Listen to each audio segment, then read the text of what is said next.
Shalom peuple de Dieu, je vous salue au nom de Jésus et je souhaite que la paix du Seigneur soit votre partage. Je vous apporte aujourd'hui un message capital, un message très important, rien que pour quelques minutes. Et là je profite directement pour vous raconter une petite histoire. Un jour, Satan s'est tenu sur son trône avec ses démons et ses acolytes bien sûr. Il organisa une réunion et dans cette réunion, il pose la question à ses acolytes, il pose la question à ses démons en disant: lequel d'entre vous peut aller perdre les âmes? Lequel d'entre vous peut aller détourner les enfants de Dieu de la parole? Parce qu'ils se convertissent davantage, ils remplissent davantage le royaume des cieux. Alors, lequel parmi vous peut aller perdre les enfants de Dieu? Lequel parmi vous peut aller annoncer la mauvaise parole afin de remplir aussi notre royaume? Alors, l'un des démons s'approche devant les diables, devant Satan, en disant que moi j'irai, moi je le ferai. Satan s'étonne et se dit: mais tu iras, c'est bon, en tout cas tu es courageux. Mais quel est ce message de base que tu vas apporter pour perdre les enfants de Dieu? Alors il dit que moi j'irai et je leur dirai que Dieu n'existait pas, Dieu n'est pas réel, Dieu n'est pas vrai. Satan lui dit: oh, ça ce n'est pas une réponse favorable, ce n'est pas un argument à pousser parce que tout le monde sait que Dieu est réel. Tout le monde sait que Dieu existe. Alors ton message va finir par échouer. Tout le monde ne croira pas tout ce que tu diras. Parce que tout le monde, tout être humain, sait que Dieu existe, Dieu est réel. Peu importe sa religion, peu importe sa race, peu importe tout ce qu'il fait, il sait que Dieu existe, Dieu est réel. Alors personne ne pourra croire à ton message. Tu es disqualifié. C'est ainsi que le second démon approche et il dit que moi j'irai. Satan lui dit: oh bon, toi tu vas aller, c'est bon. Alors quel est ce message que toi tu vas apporter pour perdre les enfants de Dieu? Il dit que moi j'irai, je leur dirai que Dieu existe, Dieu est vrai, il est réel. Mais il est tellement difficile de le servir. Satan lui dit: oh là là, ça aussi ça ne marchera pas. Pourquoi?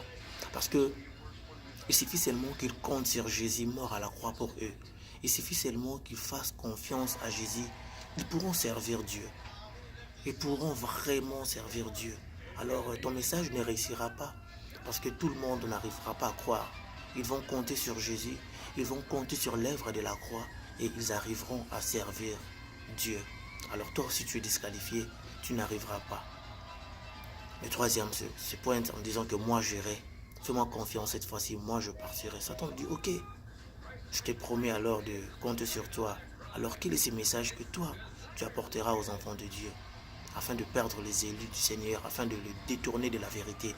Il dit: moi j'irai, je leur dirai que Dieu est bien vrai, il est réel, que Jésus est mort à la croix même pour sauver les autres. Je leur dirai tout ça. Mais la seule chose que je leur dirai, c'est que il faut aller vers Jésus. Il faut croire en son œuvre. Il faut se convertir. Il faut abandonner le mal. Il faut abandonner ses péchés. Mais seulement, vous pouvez le faire demain, pas aujourd'hui. Seulement, vous pouvez ralentir votre conversion. Seulement, vous pouvez attendre parce que Dieu n'est pas trop exigeant, il n'est pas pressé. Il suffit seulement que vous lui promettez, il suffit seulement que vous entrez dans la compromission. Vous verrez que ça va aller. Dieu n'est jamais pressé d'attendre, de voir les gens se convertir. Vous pouvez le servir, vous pouvez l'aimer. Vous pouvez même faire tout ce que vous voulez, mais seulement, soyez un peu patient. Seulement attendez encore et vous verrez que ça va aller. Et c'est ainsi que le diable lui dit: toi tu as quand même réussi. Voilà le message qu'il faut pour perdre les élus de Dieu. Voilà le message qu'il faut pour perdre les enfants de Dieu. Satan lui dit: vas-y, je te fais confiance. C'est pourquoi, bien aimés frères et sœurs, nous remarquons qu'aujourd'hui, il y a des âmes remplies d'ambition pour Dieu, remplies même de conviction de servir Dieu, qui ont réussi l'appel de Dieu, qui se rendent compte même de leur faiblesse, qui se rendent compte de leur difficulté de servir Dieu, mais se disent que je le ferai, je mettrai ma vie en ordre avec Jésus, je suivrai Jésus, je le ferai seulement demain, pas aujourd'hui. Beaucoup d'âmes aujourd'hui sont conscients de leur appel dans le ministère. Beaucoup d'enfants de Dieu, beaucoup des élus de Dieu sont conscients de leur appel pour le Seigneur, mais se disent que je le ferai demain, pas aujourd'hui, parce que aujourd'hui Dieu va encore me comprendre. Il n'est pas trop exigeant. Il suffit seulement que je l'explique. Il suffit seulement que je lui plaide, que je lui montre mes raisons, que je lui dise ce que j'ai à faire. Il va comprendre. Et combien sont aujourd'hui ceux qui sont en train de se perdre, connaissant la vérité, connaissant la parole, connaissant les Écritures, mais ne veulent pas mettre leur vie en ordre tout en attendant le lendemain. Ce message vient en fait pour révolter, réveiller la conscience des deux catégories de personnes, bien aimés frères et sœurs. La toute première catégorie de personnes, c'est peut-être toi mon frère qui est en train de me suivre en ce moment, conscient de l'appel de Dieu, conscient du ministère que tu as reçu.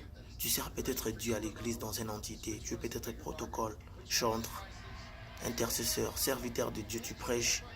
Mais il est difficile pour toi de mettre ta vie en ordre parce que tu es encore dominé par le péché. La masturbation te domine, la pornographie te domine, le mensonge, l'idolâtrie, le meurtre. Tu es encore dans un péché et tu n'arrives pas à abandonner ces péchés. Et tu es peut-être conscient parce que le Saint-Esprit t'interpelle à tout moment. Le Saint-Esprit te dit qu'il faut abandonner cette vie, il faut mettre ta vie en ordre avec Jésus. Tu ne peux pas servir 2 maîtres à la fois. Et conscient de ce que le Saint-Esprit te dit, tu as toujours été négligent en disant que je le ferai, mais pas aujourd'hui, demain. Je mettrai ma vie en ordre, mais pas aujourd'hui, demain. Laisse-moi encore me réjouir du monde. Laisse-moi encore servir le monde. Laisse-moi encore servir Dieu et les copains à la fois. Laisse-moi suivre Jésus et les copines à la fois. Laisse-moi intercéder, prier, chanter à l'église, mais tout en vivant aussi dans la pornographie, dans la masturbation. Et ça devient pour toi difficile de surmonter cette épreuve. Tu n'arrives pas à servir Dieu.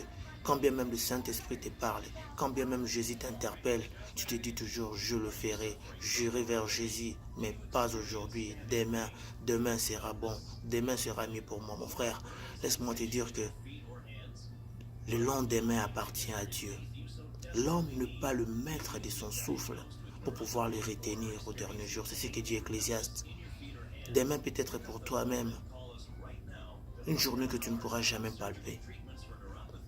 Voilà pourquoi quand le Saint-Esprit t'interpelle, quand Jésus te dit, donne ta vie à Jésus aujourd'hui, rentre aujourd'hui, reviens dans le droit chemin, fais-le aujourd'hui. Parce que tu ne sais pas ce qui peut arriver demain. Tu ne sais même pas qu'est-ce qui peut arriver dans le minute qui suivent après cette prédication. Voilà pourquoi ce message vient pour t'encourager. Mon frère serviteur, tu sers Dieu avec beaucoup d'ambition, beaucoup de détermination. Tu as vraiment réussi quelque chose de la part de Dieu. Tu exerces un ministère. Mais il est difficile pour toi de mettre ta vie en ordre avec le Seigneur. Tu te dis que je le ferai. J'arrangerai ma vie, je mettrai ma vie en ordre. Seulement, je le ferai demain. Le Seigneur te donne l'opportunité de revenir aujourd'hui, afin de bannir les compromissions et de te nourrir de ce qu'il faut, afin de servir Dieu comme il te le demande. Reviens à Jésus. Quel est ce péché qui te domine? Quel est ce péché qui est en train de t'environner si facilement, qui ne te permet pas de servir Dieu? Jésus est là pour toi. Il veut t'aider. Il a donné sa vie à la croix une fois pour toutes, afin que nous revenons aussi à lui une fois pour toutes. C'est vrai, le chemin du salut est tellement rempli de rocs, rempli d'épines, rempli de difficultés, de épreuves, mais le Seigneur nous dit, seulement à ceux qui persévéreront et qui iront jusqu'au bout, je donnerai ma couronne.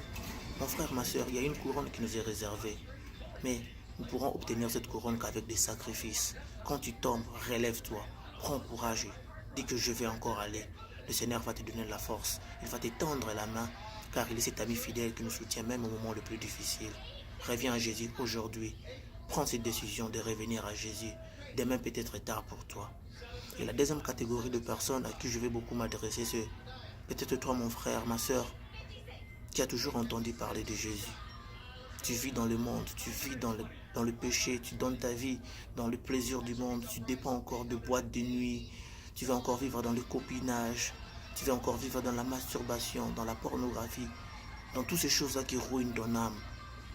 Et à plusieurs fois, on t'a parlé de Jésus, à l'école, à l'église, en cours de route, tes amis, tes frères, ta famille, on t'a toujours parlé de Jésus. Mais tu n'as jamais voulu donner ta vie à Jésus. Tu as toujours dit que non, je le ferai, mais demain, tu donnes ta vie à la boisson, tu donnes ta vie à l'alcool, tu donnes ta vie à l'immoralité sexuelle, au vol, à tous ces péchés qui ne plaisent pas à Dieu. Et aujourd'hui, le Seigneur vient par ce message te dire, donne ta vie à Jésus aujourd'hui. Fais-le aujourd'hui, tu ne regretteras jamais quelque chose. Combien sont ceux qui se perdent aujourd'hui, qui se disent que je donnerai ma vie à Jésus. Oui, nous attendons tous un jour meilleur, mais pour certains, ce jour n'est jamais arrivé. L'homme n'est pas le maître de son souffle pour pouvoir le retenir. Demain appartient à l'Éternel. Quand il te donne l'opportunité de te convertir aujourd'hui, c'est parce qu'il t'aime, c'est parce qu'il a un bon projet pour toi, c'est parce qu'il a un plan favorable pour toi. Donne ta vie à Jésus aujourd'hui, mon frère, ma soeur. Il t'aime. Il n'est pas là pour te condamner. C'est pour toi qu'il a donné sa vie. C'est pour toi qu'il est allé à la croix. C'est pour toi qu'il a accepté de souffrir. C'est pour toi qu'il a accepté même d'être maltraité, d'être pris pour un malfaiteur. Et pourquoi accepterais-tu de vivre ton éternité loin de Jésus? Aujourd'hui, tu peux prendre une décision.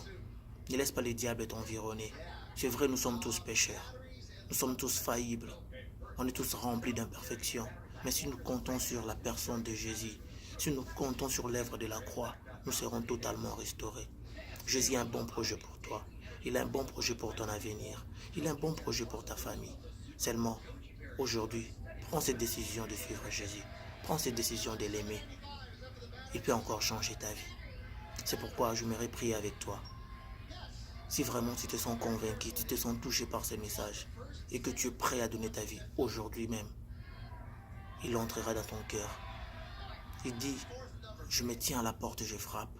Si quelqu'un entend ma voix, ouvre, j'entrerai. Je souperai avec lui, je mangerai avec lui, lui avec moi. Jésus t'aime. C'est pour toi qu'il a donné sa vie. C'est pour toi qu'il s'est sacrifié. Alors, tu as intérêt à prier avec moi, mon frère. Tu as intérêt à prier avec moi, ma soeur. Seigneur, merci pour ce moment précieux que tu nous as encore accordé dans ta présence. Nous avons enfin compris que le projet du diable, c'est que nous puissions te servir, mais avec plein de compromis, en se disant que nous le ferons, mais demain. Seigneur, merci de nous révéler cette pensée. Aujourd'hui, nous croyons que nous pouvons encore revenir à toi, quand bien même nous sommes tombés. Regarde mon frère, serviteur, servante à l'église, qui t'a toujours servi, mais rempli de compromis, qui n'arrive à se relever à cause de ses péchés qui le dominent facilement. Aujourd'hui, il prend cette décision de te suivre. Il prend cette décision d'abandonner le mal afin de se convertir encore à ta parole. Donne-lui la force qu'il faut. Et Seigneur, je prie pour mon frère, ma soeur, qui veut aujourd'hui commencer une nouvelle marche avec toi. Il s'est enfin rendu compte qu'après avoir servi le monde, il n'a rien gagné. Mais toi, tu es celui qui peut nous aider. Tu es celui qui peut nous sauver. Entre dans son cœur et commence maintenant à prendre le contrôle de sa vie. Pardonne ses nombreuses iniquités. Pardonne ses nombreuses fautes. Aujourd'hui, il revient à toi. Bénis-nous encore une fois de plus et fais-nous tellement du bien. Je sais que quand nous comptons sur toi, on n'est jamais déçus. Tu as dit dans ta parole, quand on tourne vers toi les regards, on est rayonnant de joie et les visages ne point couverts d'opprobre. Merci Seigneur d'ôter notre péché. Merci d'ôter nos difficultés. Merci de nous rendre forts et capables de te servir. Dans le nom de Jésus-Christ, nous avons ainsi prié. Amen. Que le Seigneur vous bénisse et que la paix du Seigneur soit encore votre partage. Amen.